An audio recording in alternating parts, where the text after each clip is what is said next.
Hello friends, welcome to Kalyani சுலகம். நாளைக்கு Sunday, எல்லோரும் வீட்டில் இருப்பாங்க. வீக் டேஸில் தான் எதையோ சமையல் பண்ணுறோம், லஞ்ச் பேக் பண்ணுறோம். இன்றைக்கி ஏதாவது ஸ்பெஷலாக சமையல் பண்ணி கொடுக்கலாம் அப்படின்னு சொல்லிட்டு நீங்கள் யோசிச்சுக்கிட்டு இருப்பீங்க.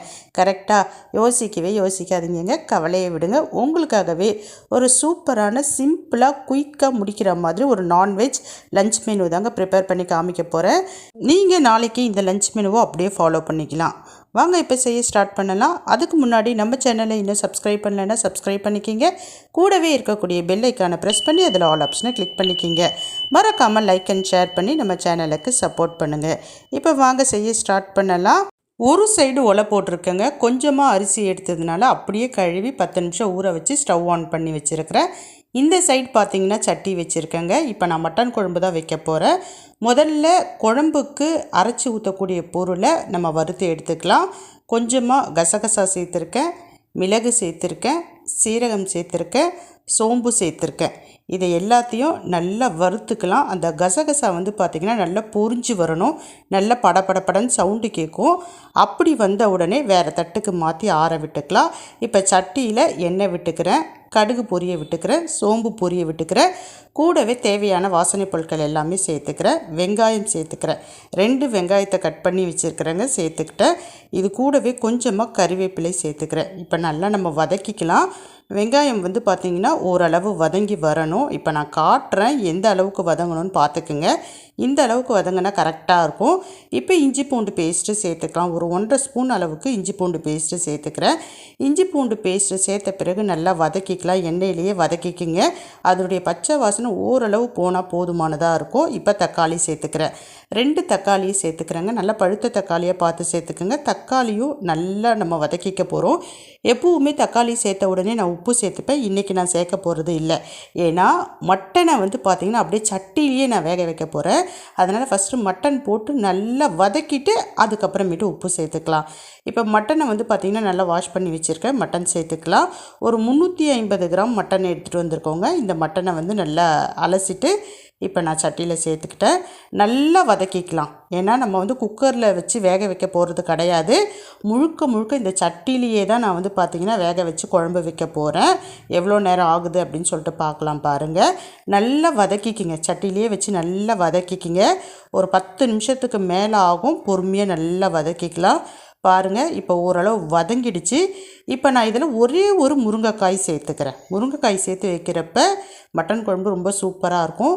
இப்போ மஞ்சத்தூள் சேர்த்துக்கிறேன். தேவையான அளவு குழம்பு மிளகாய் தூள் சேர்த்துக்கிறேன். இப்போ எங்கள் வீட்டு காரத்துக்கு ஏற்ற மாதிரி நான் ஒரு 3 ஸ்பூன் அளவுக்கு சேர்த்துக்கிறேன். இது இல்லாமல் நம்ம மிளகு சீரகம் வேறு அரைச்சி ஊற்றுவோம் கடைசியில். நம்ம அதை முன்னாடியே வறுத்து எடுத்துட்டோம் இல்லைங்களா. இப்போ இது கூட தேவையான அளவு உப்பு சேர்த்து நல்லா வதக்கிக்கலாம். ஒரு 5-10 நிமிஷம் ஆகும். பொறுமையாக வதக்கிக்கிங்க. இப்போ இது கூட தேவையான அளவு நம்ம தண்ணி சேர்க்க போகிறோம்.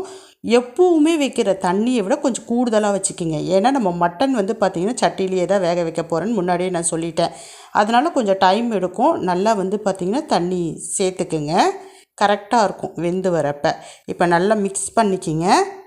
பாருங்கள், நல்லா மிக்ஸ் ஆகிடுச்சு. நீங்கள் டேஸ்ட் பண்ணி பார்த்துக்குங்க உப்பு மிளகாய்த்தூள் கரெக்டாக இருக்கா அப்படின்ட்டு. இப்போ தட்டு போட்டு நல்லா ஃபுல் ஃப்ளேமில் ஒரு 5 நிமிஷத்துக்கு வச்சுருங்க. நல்லா கொதிக்க ஆரம்பிக்கும். அதுக்குள்ளே இந்த சைடு வச்ச உலையும் நல்லா கொதிக்க ஆரம்பிச்சிருச்சு. இப்போ பாருங்கள், குழம்பும் நல்லா கொதிச்சிருச்சு. அதாவது குழம்பு கொதிக்க தான் ஆரம்பிச்சிருக்கு. இன்னும் குழம்பு ரெடி ஆகலை. நம்ம மட்டன் அதிலையே தான் வேக வைக்கிறோம். அதனால் கொஞ்சம் டைம் எடுக்கும். பாருங்கள், ஒரு 40லேருந்து 50% அளவுக்கு மட்டன் வெந்திருக்கு. இன்னும் 50% அளவுக்கு மட்டன் வேகணும். குழம்பு பார்த்திங்கன்னா இப்போவே நல்ல மணமாக இருக்குது. பட் பார்த்திங்கன்னா அந்த மட்டன் இன்னும் வேகலை. அதனால் இப்போ கொஞ்சம் ஃப்ளேமை கம்மி பண்ணிவிட்டு அப்படியே விட்டுடுங்க. நல்லா கொதிக்கட்டும். இப்போ சாப்பாடு வெந்துருச்சு. இப்போ நம்ம சாப்பாடை வடிக்க போகிறோம். அடுத்ததான் நான் ரசம் வைக்க போகிறேன். இப்போ அதுக்கு தேவையான பொருட்கள் எல்லாம் நம்ம ரெடி பண்ணிக்கலாம். தக்காளி, மஞ்சத்தூள், கருவேப்பிலை, கொத்தமல்லி, இடித்த பூண்டு, மிளகு சீரகப்பொடி, புளி கரைசல், இது எல்லாத்தையும் சேர்த்து நல்லா கைவிட்டு கரைச்சிக்கிங்க. தேவையான அளவு ரசத்தை கூட்டி வச்சுக்கிங்க. இப்போ ரசத்தை நான் கூட்டி ரெடியாக எடுத்து வச்சுட்டேன். இப்போ சாப்பாடு வெந்துடுச்சு. நான் சாப்பாடை பார்த்திங்கன்னா வடிச்சிட்டேன். இந்த சைடு சாப்பாடு இருந்த ஸ்டவ்வில் மறுபடியும் சட்டி வச்சுக்கிறேன். எண்ணெய் விட்டுக்கிறேன், கடுகு பொரிய விட்டுக்கிறேன், காஞ்ச மிளகாய் சேர்த்துக்கிறேன். கூட்டி வச்ச ரசத்தை இதில் விட்டுக்கலாம். நம்ம உங்களுக்கு ரசம் ரெசிபி முன்னாடியே நான் அப்லோட் பண்ணியிருக்கேன். தேவைப்படுறவங்க அதனுடைய லிங்க்கு தரேன், இல்லைனா எண்ட் ஸ்க்ரீனில் தரேன், நீங்கள் போய் பாருங்கள். கடைசியாக பெருங்காயத்தூளையும் சேர்த்துக்குங்க. அவ்வளோதாங்க. இப்போ ரசமும் பார்த்திங்கன்னா ரெடி ஆகிட்டே இருக்குது. நான் சாப்பாடு வடிச்சிட்டேன். இந்த சைடு பார்த்திங்கன்னா குழம்பு கொதிச்சுக்கிட்டே இருக்குது. இந்த சைடு ரசமும் ரெடி ஆகிட்டே இருக்குது. ரசத்துக்கு ரொம்ப டைம்லாம் எடுக்காது. டக்குன்னு பார்த்திங்கன்னா நுர பொங்கிடும். கவனமாக இருந்துக்கலாம். ரசம் கொதிக்கக்கூடாது. முட்டை முட்டையாக கட்டுறப்பவே நம்ம ஆஃப் பண்ணிடணும். இப்போ பாருங்கள் மட்டன் எந்த அளவுக்கு வெந்திருக்குன்னு சொல்லிட்டு இப்போ மறுபடியும் செக் பண்ணிக்கலாம். கிட்டத்தட்ட பார்த்திங்கன்னா ஒரு 80% பார்த்திங்கன்னா வெந்துருச்சு. நான் ஏன் வெந்துருச்சான்னு சொல்லிகிட்டே இருக்கேன்னா, நம்ம குக்கரில் வேக வச்சுட்டு குழம்பு வைக்கிறப்ப டக்குன்னு வேலை ஆகிடும். ஆனால் நம்ம முழுக்க முழுக்க சட்டியிலேயே வேக வைக்கிறதுனால கொஞ்சம் டைம் எடுக்கும். இப்போ 20% தான் வேகிறதுக்கு பேலன்ஸ் இருக்கிறதுனால நம்ம கடைசியாக அரைச்சி ஊற்றுறதுக்கு தேவையான பொருட்களை நம்ம முன்னாடியே வறுத்துட்டோம். இப்போ அரைச்சிக்கலாம். இது கூட கொஞ்சமாக தேங்காய் சேர்த்து அரைச்சிக்கிட்டேன் நான். மிளகு, சீரகம், சோம்பு, கசகசா, தேங்காய் இது எல்லாத்தையும் அரைச்சிட்டேன். இப்போ நான் குழம்பு கூட சேர்த்துக்கிட்டேன். ஒரு 5 நிமிஷத்துலேருந்து 10 நிமிஷத்தில் ரெடி ஆகிடுங்க குழம்பு. இந்த சைடு ரசமும் பார்த்திங்கன்னா ஆல்மோஸ்ட் ரெடி ஆகிடுச்சு.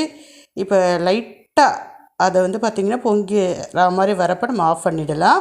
இப்போ நம்ம அடுத்தது முட்டை ஆம்லேட் போட போகிறேன். அதுக்கு தேவையான விஷயத்தை ரெடி பண்ணிக்கலாம். மஞ்சள்தூள், உப்பு, தண்ணி சேர்த்து நல்லா மிக்ஸ் பண்ணிடலாம். அப்புறம் முட்டையை உடச்சி ஊற்றிக்கலாம். நான் ஒரு 4 முட்டை உடச்சி ஊற்றிருக்கேன். இதை நல்லா மிக்ஸ் பண்ணிக்கலாம். ஆம்லேட் போட்டதுக்கு ரெடி பண்ணிக்கிட்டோம். ரசம் பார்த்திங்கன்னா ரெடி ஆகிடுச்சு. இப்போ நம்ம ஸ்டவ் ஆஃப் பண்ணிடலாம். இந்த சைடு பார்த்திங்கன்னா குழம்பு ரெடி ஆகிடுச்சு. நம்ம கடைசியாக தேங்காய் அரைச்சி ஊற்றிட்டோம். இப்போ நம்ம கொத்தமல்லி தழைகளையும் அது கூட சேர்த்துக்கலாம். அவ்வளோதாங்க. இந்த சைடு குழம்பு ரெடி ஆகிடுச்சு. இந்த மட்டன் குழம்பு அதையும் நம்ம ஆஃப் பண்ணிடலாம். அந்த சைடு ரசமும் ரெடி ஆகிடுச்சு. அதையும் ஆஃப் பண்ணிட்டோம். சாப்பாடு வடிச்சிட்டோம், ரசம் வச்சுட்டோம், மட்டன் குழம்பு வச்சுட்டோம். இப்போ கடைசியாக ஆம்லேட் பார்த்திங்கன்னா ஊற்றிக்கிட்டு இருக்கேன்.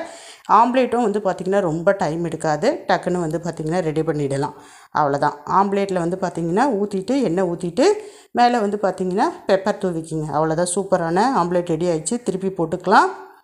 இப்போ அதை விட்டுக்கிறதுக்கு நம்ம ஆம்லேட்டும் ரெடி பண்ணிட்டோம். அவ்வளோதாங்க. இத்தனைக்கும் நான் மட்டனை அப்படியே சட்டியிலேயே தான் வேக வச்சேன்.